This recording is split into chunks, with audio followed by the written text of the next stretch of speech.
Getting too old for this. I don't know what's creepier about this outfit.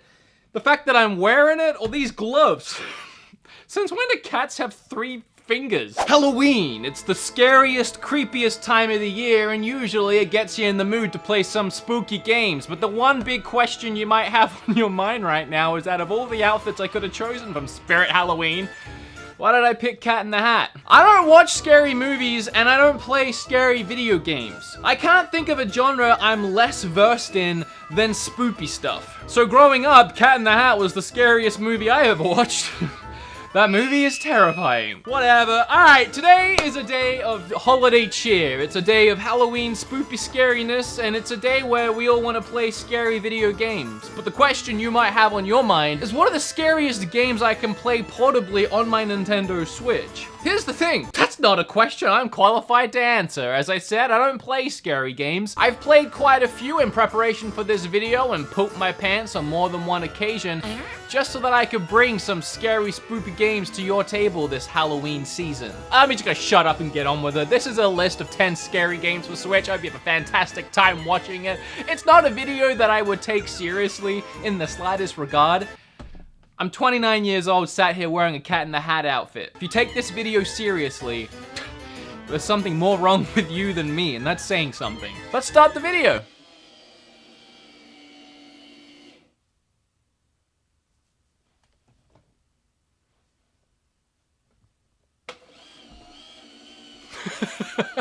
The first creepy game on this list actually sponsored the entire video. Call of Cthulhu. Or Cthulhu, if I'm pronouncing it correctly. Before we talk about horror video games, I think it's important to pay tribute to where many popular horror stories and writings began. Specifically back in the early 1900s, when authors like H.P. Lovecraft, an American horror fiction writer, wrote some of the most influential spooky tales of our time. And in an ironically, horrifically sad way, Lovecraft actually died at the young age of 46. He passed away to cancer that formed due to his malnutrition. His works never paid him much, so he often went weeks without food. With his works so celebrated, even to this day, and monuments being built in his honor since his passing, it's unbelievable to think that at the time of his life, he wasn't able to even provide for himself. However, his memory lives on through his books and the media that adapted from his works. And one which book and adaptation comes in the form of this first Switch game, Call of Cthulhu. Call of Cthulhu has a rich story where a fire that took the lives of a family may in fact be a cover-up that involves the local police of a small fishing town situated on an island in the middle of nowhere. You play the role of an investigator hired by the father of the victim to figure out what exactly happened within the mansion. One of my absolute favorite things about this game is the skill tree, which allows you to increase things like your psychology, your eloquence, investigation, and so on. Leveling these up will allow you to do more and discover more within the game on your playthrough. For example, leveling up your psychology will enable you to ask characters different questions and press them in the right way to get the answers you desire. There's different ways of getting the right answer, so you have to level up to your desired playstyle. At first, while this fishing island is pretty creepy, you still feel like you have a certain level of control over the situation. But things quickly go south and you find yourself creeping and crawling around doing your best to survive the horrors underneath this mansion. While some other games in this video today feel more like a short jump scare filled thrill ride, Call of Cthulhu is a fully fleshed out adventure. It definitely has a bigger budget feel while stacking on the creep factor. And I love that the closer your investigation gets to the truth, the more it's at a price of your own sanity. The fact that the publishers and developers of this game themselves wanted me to make this list video featuring a bunch of different games in celebrational theme for this season, it just goes to show how much confidence they have in their own game to stand out above a bunch of other spoopy games. And rightfully so. So whether you respect the heck out of that fact alone and decide to grab the game, or you want to check it out for me as it does help support the channel, or you want to check it out to continue the love and appreciation for H.P. Lovecraft's works, you can find a link to this game down below, and I do highly recommend it. Alright, so that's the sponsored game. What other 9 scary games are we gonna talk about today? Let me see what I got in here. Now,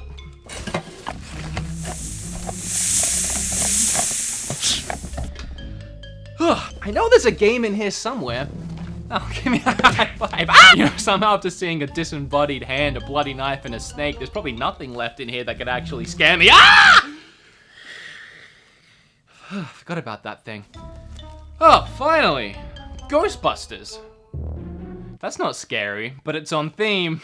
Ghostbusters, the video game. It initially released on PlayStation 3, Xbox 360, and strangely on the Wii. I say strangely because they had to completely change the way the game looked and made it a more cartoony style, which actually looked a lot more like the Ghostbusters cartoon. However, surprising to most people, the Switch is more powerful than the Wii, and finally on a Nintendo system, we're able to play the game the way it was probably originally intended. I had never played this game before, and I wasn't really sure what to expect going into it. And honestly, it kind of plays like Gears of War, which is a weird thing to say, but you play it as an over-the-shoulder third-person shooter. You even run holding the A button and you reload using the right trigger. It's not really reloading in this case, it's more recharging your proton pack, but the control scheme and the weight behind it, it honestly does feel like a Gears of War game. The action is non-stop from start to finish. I mean, you're fighting the Marshmallow Man within the first hour of the game, and it really doesn't slow down from there until you hit the end credits. The voice acting is perfect throughout, both in the cutscenes and throughout the game itself while you're playing. Bill Murray does a fantastic job, and I just really love me some Bill Murray. And for those that might be thinking, we're 2 games into this list, and I have decided to take this video very seriously, and this game does not look scary at all,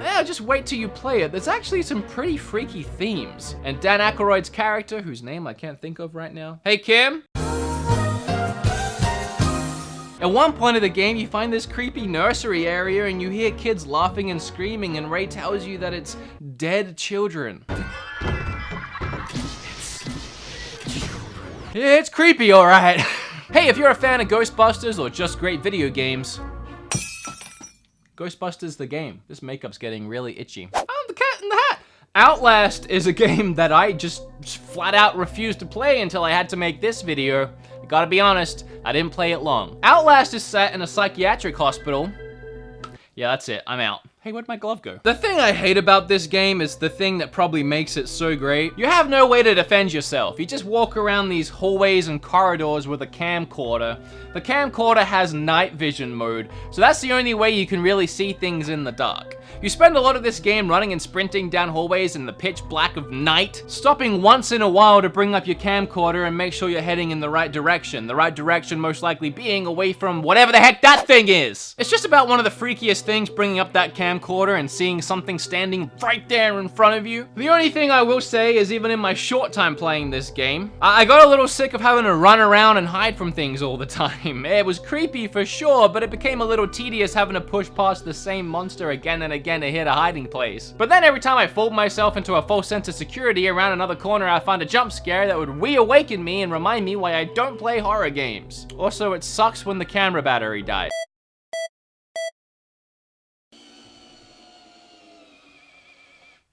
You guys hear something?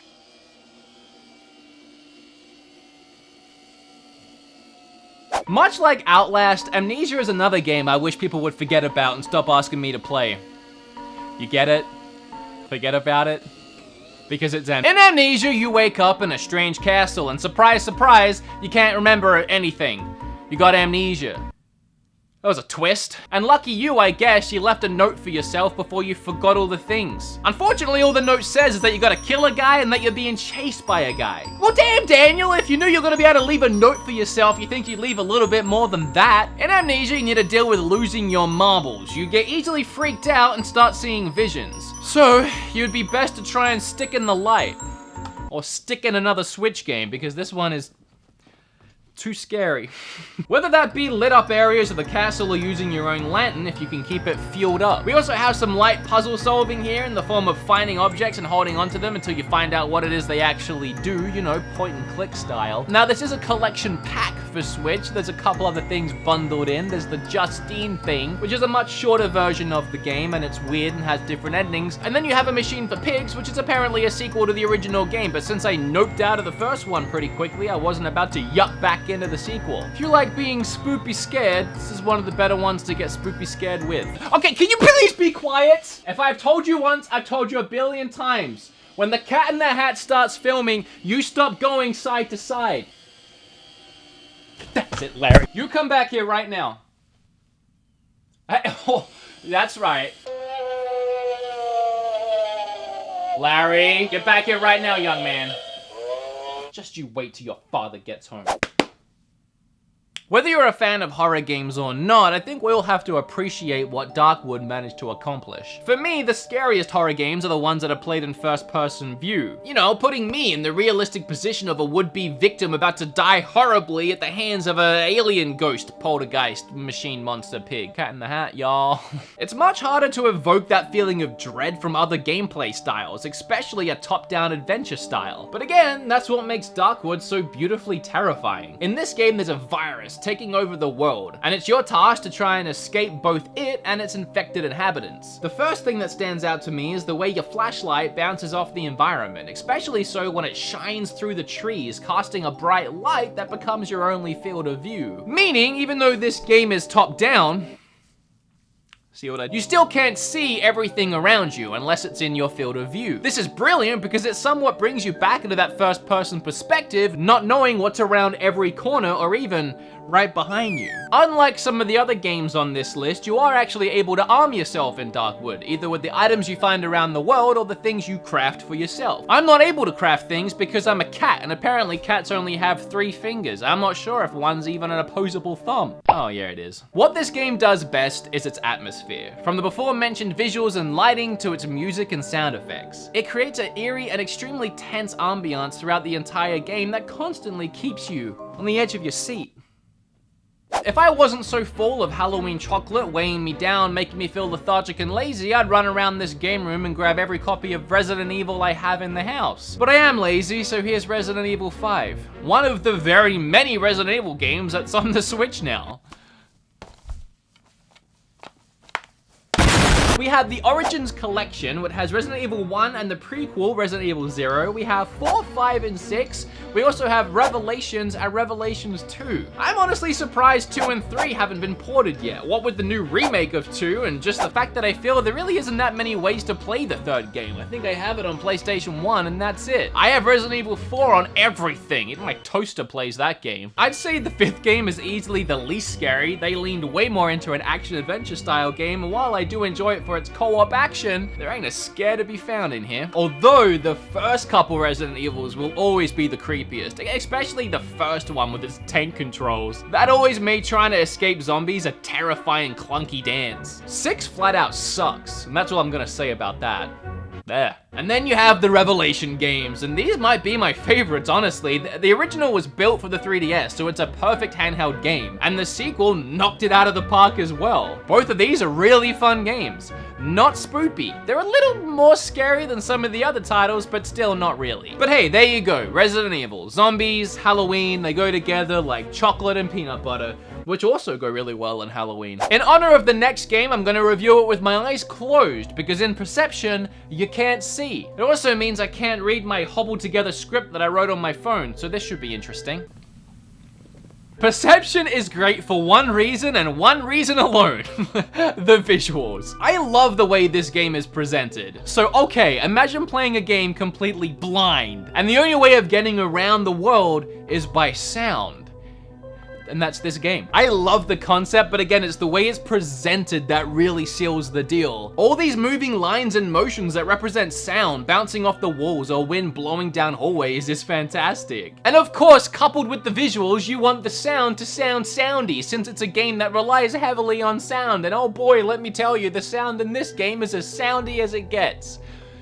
Got great sound. Of all the things I should be asking from a horror game, it probably shouldn't be, hey, do you want to dial up the scary just a tiny bit? But that really is my only complaint, because there is no scare factor in this game, and more it's just a game you try and find your way around a mansion. It kind of leaves the game feeling empty. Again, I don't even like jump scares and scary things, but I feel like there's a lot they could have done with this game. Like, I don't know, creatures, monsters, things that chase you in the night that you can't see, maybe because they're so silent you can barely hear them, and so as a result you can't see them. Or maybe even monsters that are also blind and they can't see you unless you make a lot of noise. I don't know, I feel like there's something here in regards to creatures, monsters, scary things, and sound and being blind. Instead, it's more of a feel your way around a mansion and the story kind of just tells itself to you, dealio. Not spoopy. Concept is great though. Can I open my eyes now? For the longest time, the Switch didn't have any scary spoopy games, and the audience for scary spoopy games was asking for scary spoopy games. And the one they finally got was Layers of Fear. Is it actually that scary? Let's find out. With a name like Layers of Fear, I went in expecting something equal to, let's say, a cake. If each layer of cake was filled with spiders, blood, and copies of Xenoblade 2. Ugh. Visually, Layers of Fear is one of the cleaner looking games on the list, and it plays pretty great on the Switch too. And honestly, the more I say about this game, the more it might ruin the experience for you, as it's a genre you really need to just, well, experience for yourself. If you ever played that PT demo on PlayStation 4 before it was ripped from the online, it's fairly comparable to that, where you walk around creepy hallways and rooms and things just kind of happen to you and around you, often screwing with your perception of the world, shifting doors and hallways and messing with your mind. And I gotta be honest, it's not that scary. I mean, it builds a really fantastic, tense environment, and I did feel on the edge of my seat the entire game, and there was a couple of jump scares, but for the most part, it was more of just a haunted house tour, where I was walking around a mansion, watching things happen. Some of those things were scary, but I never really felt like I was in any danger. Kinda like RGT85. He's scary, but he's not dangerous.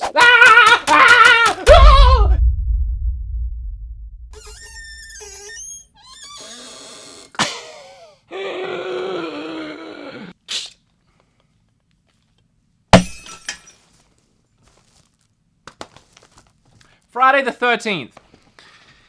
And Dead by Daylight. I reviewed both of these games very recently in 2 separate videos that I'll leave down below in the description, but I feel like I'd be amiss if I didn't at least mention them. I mean, we're talking about a horror, creepy, scary time of the year. I actually sat down and watched Freddy vs. Jason for the first time, and it was both the first Jason movie and the first Freddy movie I've watched. I told you, I do not watch scary things, and I gotta say, the movie was not scary. It also wasn't very good. However, again, I'd be amiss if I didn't mention these games, as you can play as Freddy in Dead by Daylight, as well as a bunch of other scary people, from Mike Myers to other franchises I am not aware of, as I am so noob when it comes to this kind of stuff, and Friday the 13th, a game that I really, really love. I think it was important that I mention these 2 on the list, even though, again, I did talk about them recently, because they're the only games you can play online with friends. So if you want to learn more about these games, I'll leave those links down below. They're perfect for Halloween!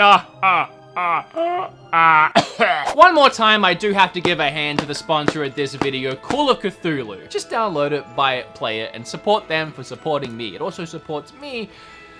And I mean, I don't know, H.P. Lovecraft, that whole spiel I did at the beginning. I mean, he's dead. I mean, you won't care much. And if there was ever a video for you to smash like on, it's probably one where I sat dressed as Cat of the Hat for an hour. Subscribe if you want, I don't care. Look, this knife, it's like the blood moves. It's so much cooler than I thought it was when I bought it. I just thought it was like stained with blood or something. Happy Halloween! I'll be 30 next year. I don't know what I'm doing with my life. I hope you have a happy Halloween.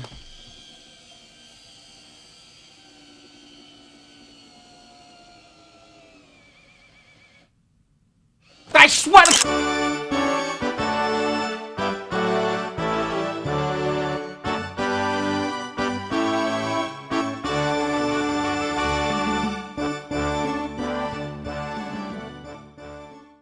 It's not as deep as I thought it would be. Don't use